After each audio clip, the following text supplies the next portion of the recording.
Jadi sebelum adanya putusan Mahkamah Konstitusi ini, pembinaan pengadilan pajak itu seperti terbagi menjadi dua, Kak. Jadi seperti semacam ada dualisme pembinaan pengadilan pajak. Nah, menurut Undang-Undang Pengadilan Pajak, sebelum adanya putusan Mahkamah Konstitusi, pembinaan terkait dengan teknis peradilan pengadilan pajak itu merupakan kewenangan Mahkamah Agung. Nah, sedangkan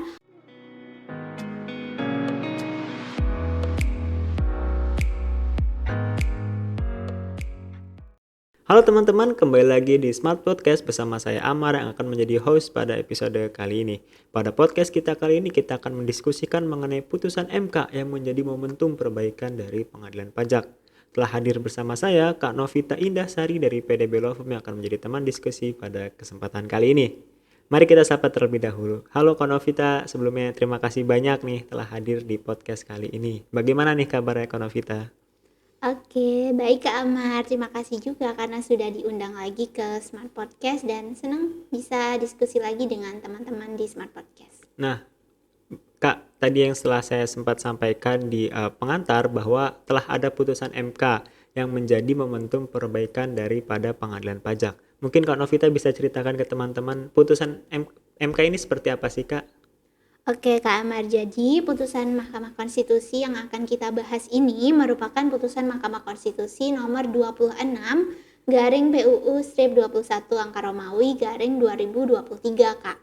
Nah, dalam putusan tersebut Mahkamah Konstitusi itu memutuskan bahwasannya pembinaan pengadilan pajak yaitu terkait dengan organisasi, administrasi dan juga keuangan pengadilan pajak itu harus dijadikan satu atap di bawah Mahkamah Agung. Nah, dalam putusan tersebut, dalam amarnya itu menyatakan bahwasannya frasa Departemen Keuangan atau yang selama ini kita kenal sebagai Kementerian Keuangan dalam pasal 5 ayat 2 Undang-Undang Pengadilan Pajak itu dinyatakan bertentangan Kak dengan Undang-Undang Dasar sehingga dinyatakan tidak memiliki kekuatan hukum mengikat sepanjang tidak dimaknai sebagai Mahkamah Agung. Nah, putusan tersebut itu harus dilaksanakan nih Kak, maksimal sampai tanggal 31 Desember tahun 2026. Jadi, pembinaan pengadilan pajak itu pada tanggal tersebut harus sudah sepenuhnya di bawah Mahkamah Agung. Oke, menarik ya pembahasannya. Lalu saya penasaran nih, Kak. Memang sebelum adanya putusan MK ini, pembinaan pengadilan pajak itu seperti apa, Kak?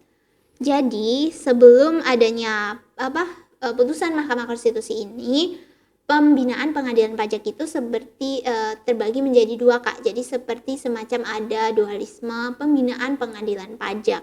Nah, menurut Undang-Undang Pengadilan Pajak, sebelum adanya putusan Mahkamah Konstitusi, pembinaan terkait dengan teknis peradilan pengadilan pajak itu merupakan kewenangan Mahkamah Agung. Nah, sedangkan untuk pembinaan terkait dengan organisasi, administrasi, dan juga keuangan pengadilan pajak itu merupakan kewenangan dari Kementerian Keuangan.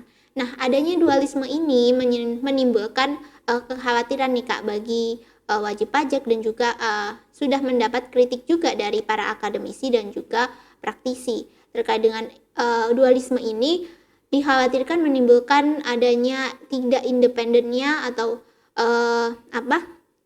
adanya intervensi dari Kementerian Keuangan dalam memutus perkara di pengadilan pajak. Nah, kalau kita bayangkan nih Kak, jika pembinaan organisasi dan juga administrasi, kemudian keuangan pengadilan pajak itu ada di bawah Kementerian Keuangan, maka hakim-hakim ini kan secara tidak langsung atau secara langsung itu digaji oleh Kementerian Keuangan. Kemudian kita juga melihat bahwasannya tempat bersidangnya juga di gedung keuangan. Sedangkan kita juga tahu Kementerian Keuangan ini kan juga merupakan pihak yang berperkara di pengadilan pajak seperti Direktoral Jenderal Pajak, kemudian Direktoral Jenderal Bea Cukai itu kan berada di bawah Kemenq.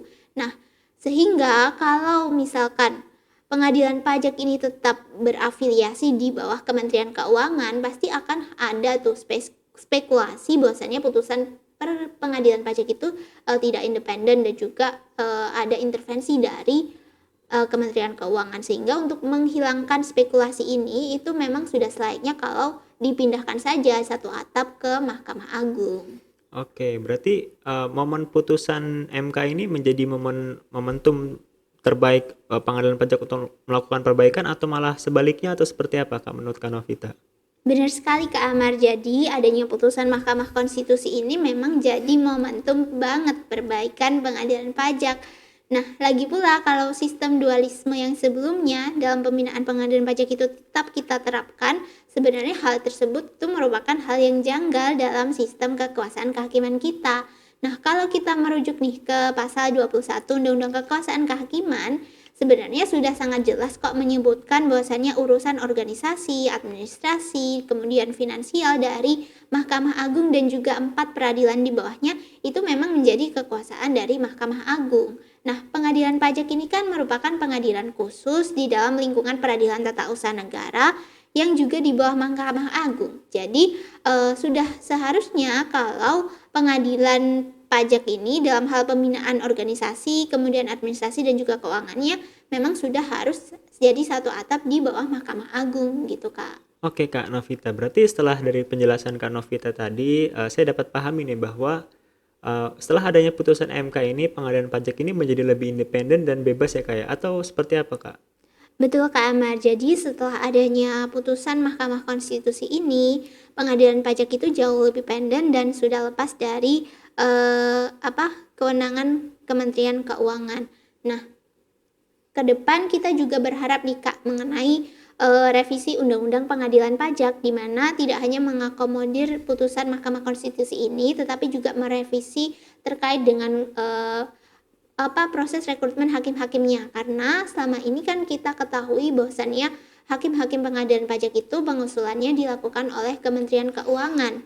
Nah, selain itu rata-rata juga hakim-hakim pengadilan pajak itu kan juga kebanyakan dari ex pejabat Direktoral Jenderal Pajak dan Direktoral Jenderal Bea Cukai. Padahal kita tahu nih bahwasannya pihak Direktoral Jenderal Pajak dan Bea Cukai ini merupakan pihak yang akan bersengketa di pengadilan pajak. Nah, hal ini juga dikhawatirkan akan mempengaruhi independensi dari pengadilan pajak itu sendiri, sehingga ke depan diharapkan rekrutmen dari hakim-hakim pengadilan pajak ini ditata ulang terkait dengan transparansinya, kemudian komposisinya, sehingga tidak hanya didominasi oleh satu instansi saja. Oke, berarti menurut Kak Novita sendiri komposisi yang ideal hakim dari pengadilan pajak itu seperti apa Kak? Oke Kak Amar, jadi sebenarnya hakim pengadilan pajak yang ideal itu kan memiliki pengetahuan di bidang perpajakan. Nah, mengenai komposisi hakim pengadilan pajak, kalau misal kita komparasikan nih Kak dengan negara lain misalnya seperti Afrika Selatan, hakim pengadilan pajak di sana itu komposisinya beragam Kak. Ada yang dari hakim, kemudian akuntan, terus kemudian ada dari komunitas komersial seperti praktisi pajak senior, kemudian praktisi dari kantor hukum dan juga staf perpajakan dari suatu perusahaan. Jadi beragam Kak, tidak hanya didominasi oleh suatu instansi saja. Oke Kak, menarik nih pembahasan kali ini. Namun sayang Kak, podcast kita kali ini telah di ujung waktu pengacara. Mungkin Kak Novita ada yang bisa disampaikan ke teman-teman mengenai closing statement atau saran yang bisa disampaikan ke teman-teman semua. Silakan Kak Novita. Baik Kak Amar, mungkin untuk closing statement ya, kembali ke topik bahwasannya memang benar putusan Mahkamah Konstitusi ini memang jadi momentum perbaikan pengadilan pajak. Nah, semoga ke depan itu tidak hanya putusan Mahkamah Konstitusi ini saja yang ditindaklanjuti terkait dengan pembinaan pengadilan pajak, tetapi juga terkait dengan proses rekrutmen hakim-hakim pengadilan pajak ini juga mengalami perbaikan juga, yakni terkait dengan transparansi dari proses rekrutmen dan juga komposisi hakimnya. Jadi tidak hanya didominasi oleh suatu instansi saja. Oke Kak Novita, terima kasih banyak Kak Novita telah meluangkan waktunya pada podcast kali ini. Semoga kedepannya kita bisa berdiskusi lebih lanjut lagi Kak mengenai topik lain. Oke, sama-sama Kak Amar. Nah, itu dia diskusi kita dengan Kak Novita mengenai putusan MK yang menjadi momentum perbaikan dari pengadilan pajak. Nah, bagi teman-teman yang memiliki komentar atau pendapat, silahkan ditulis di kolom komentar ya. Terima kasih telah menonton video ini. Sampai jumpa di Smart Podcast berikutnya. Bagi teman-teman yang ingin memperdalami lebih lanjut terkait dengan hukum, pajak, bea cukai, dan lain sebagainya, teman-teman dapat mengikuti PLKH yang diselenggarakan oleh Smart Weekend Profesional di setiap tahunnya. Untuk informasi lebih lanjut, teman-teman dapat mengunjungi website kami di www.wiloj.id. Terima kasih sudah menonton video ini. Jangan lupa like, comment, share, dan subscribe. Salam smart.